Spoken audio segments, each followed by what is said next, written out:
আসসালামু আলাইকুম ওয়া রাহমাতুল্লাহি ওয়া বারাকাতুহু। রহমতের বাণী, মাগফিরাতের পয়গাম আর নাজাতের সুসংবাদ নিয়ে এলো আমাদের কাছে রমাদানুল কারীম। আলহামদুলিল্লাহ, আজকের তারাবির শিক্ষা এই প্রতিপাদ্য বিষয় নিয়ে আজকে আমাদের 10তম পর্ব। আমরা ধীরে ধীরে 9টি পর্ব সমাপ্তি করতে পেরেছি। আজকে আমরা 10তম পর্বতে যা শিখবো, যা জানার চেষ্টা করব। আজকে তারাবিতে হাফেজে পুনরায় তেলাওয়াত করবেন 13 নম্বর পারা। 13 নম্বর পারার 1 নম্বর পৃষ্ঠা থেকে 20 নম্বর পৃষ্ঠা পর্যন্ত, অর্থাৎ সূরাতুল ইউসুফের 53 নম্বর আয়াতে কারিমা থেকে সূরাত ইব্রাহিমের একেবারে শেষ নম্বর আয়াতে কারিমা পর্যন্ত। এখানে অসংখ্য অগণিত আয়াতে কারিমাগুলো রয়েছে। তার মধ্য থেকে কয়েকটি আয়াতের মূল নির্যাস আমি আপনাদের সম্মুখে তুলে ধরার চেষ্টা করব ইনশাআল্লাহ। প্রথমে যে আয়াতে কারিমাটা আমি আপনাদের সম্মুখে উপস্থাপনা করার চেষ্টা করব সেটা হচ্ছে সূরাত ইউসুফ 66 নম্বর আয়াত। 66 নম্বর আয়াতে কারিমাতে আল্লাহ তাআলা বলেন, ইনিল হুকমু ইল্লা লিল্লাহ আলাইহি তাওয়াক্কালত। ইনিল হুকমু ইল্লা লিল্লাহ, বিধান একমাত্র আল্লাহ তাআলার, হুকুম কেবলমাত্র আল্লাহ তাআলার। আল্লাহর বিধানে আপনাকে চলতে হবে। আল্লাহর বিধান ছাড়া পৃথিবীর কারো বিধান ইসলামের কাছে গ্রহণীয় নয়, অন্য কোনো ব্যক্তিদের কাছেও গ্রহণীয় নয়। কারণ সকলের স্রষ্টা তো হচ্ছেন তিনি, যিনি আমাকে আপনাকে সৃষ্টি করেছেন, গোটা মাখলুকাত যিনি সৃষ্টি করেছেন, তার বিধানই আপনার মানতে হবে। আলাইহি তাওয়াক্কালত, শুধু আল্লাহ তাআলার উপরেই ভরসা রাখতে হবে। আল্লাহকে ছাড়া অন্য কারো প্রতি ভরসা রাখা যাবে না।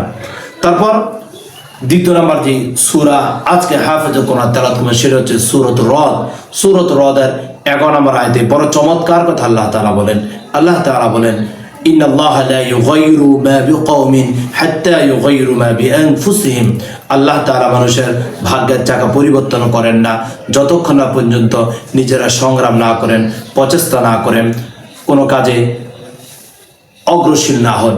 আল্লাহ তাআলা তখনই আপনাকে সফলতা দান করবেন যখন সে কাজের প্রতি আপনি একনিষ্ঠ হয়ে কাজ করবেন, আল্লাহর প্রতি ভরসা রাখবেন, আল্লাহর প্রতি অধিক আগ্রহ আপনার যখন থাকবে তখন আল্লাহ তাআলা আপনাকে সফলতা দিয়ে দেবে। তাহলে আমরা সফলতা যদি পেতে চাই আল্লাহর দিকে রুজু থাকতে হবে।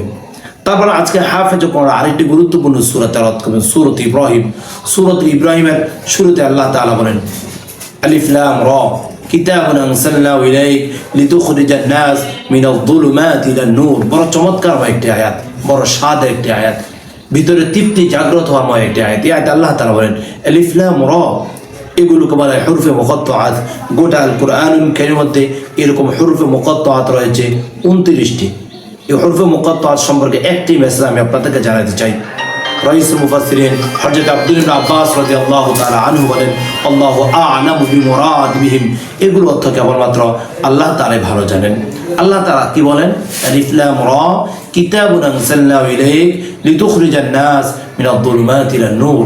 আমি আমার হাবিবের উপরে কিতাব নাজিল করেছি যাতে করে মিনাল যুলুমাতি ইলান নূর, অন্ধকার থেকে মানুষকে টেনে হেঁচড়ে আলোর দিকে আনা যায়, মানুষকে কিভাবে দিনের পথ দেখানো যায়, মানুষকে কিভাবে আলোকবর্তিকা দেখানো যায়। এই জন্য আল্লাহ সুবহানাহু ওয়া তাআলা অসীময় গ্রন্থ আল কোরআনুল কারীম নাজিল করেছেন।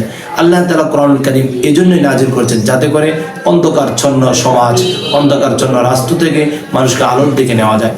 তারপর আল্লাহ তাআলা আরেকটি চমৎকারময় কথা বলেছেন সূরাত ইব্রাহিমের 7 নম্বর আয়াতে আল্লাহ তাআলা বলেন, লা ইন শাকারতুম লা আযীদান্নাকুম।